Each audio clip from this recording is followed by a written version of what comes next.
Kaya pala hindi bongga ang contract signing ni Paolo Avellino, may tensyon nga ba?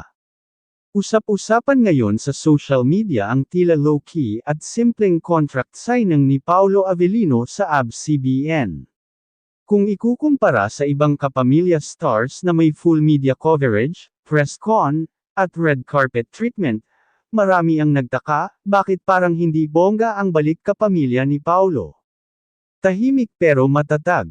Ayon sa mga nakasaksi sa event, naging private at intimate lamang ang kontrata ni Paolo. Wala ang usual na fanfare, walang grand welcome, walang entertainment press, at halos wala ring post mula sa ABS-CBN Entertainment accounts, maliban sa ilang official photos. Dahil dito, yumangay ang tanong ng ilang netizens.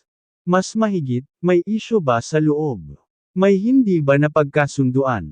Bakit parang hindi sila proud sa pagbabalik ni Paolo? Pero ayon sa source na malapit sa aktor, choice mismo ni Paolo ang magkaroon ng simple at tahimik na pirmahan. Mas mahigit, gusto niyang i-focus ang moment na yun sa pasasalamat, hindi sa publicity. Hindi naman kailangan ng malaking celebration para patunayang kapamilya ka, sabi ng source. Isang malapit na insider, hindi siya mahilig sa showbiz drama. Paolo has always been known as a low-key and serious actor, hindi mahilig sa intriga, hindi rin pala kwento tungkol sa personal niyang buhay. Mas pinipili raw nito ang dedikasyon sa craft kaysa pakulo o showbiz hype.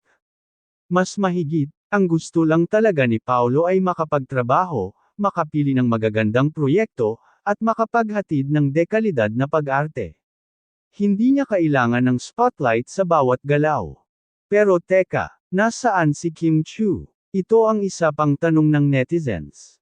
Nasaan si Kim Chiu sa contract signing? Matatanda ang naging malapit sila mula sa teleseryeng Linlang, at ilang beses nang spotted na sweet off cam. Sa halip na personal na pagdalo, si Kim ay nagbigay ng live shoutout at heartfelt message para kay Paolo sa isang kapamilya program. Mas mahigit, welcome home, Paolo. Proud kami sa'yo. Let's work together again soon, sabi ni Kim, na agad nagpasiklab ng kilig online. Ibig sabihin, wala namang tensyon sa pagitan nila ni Paolo, kundi tila coordinated lang na hindi maging magulo ang simpleng pirmahang gusto ng aktor. Sa dulo, hindi kailangang bongga.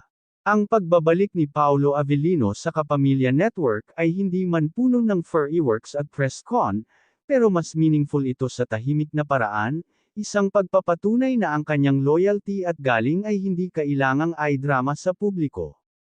Welcome back, Paolo. Tahimik ka man, sigurado kaming malakas ang dating mo sa bawat proyektong hahawakan mo.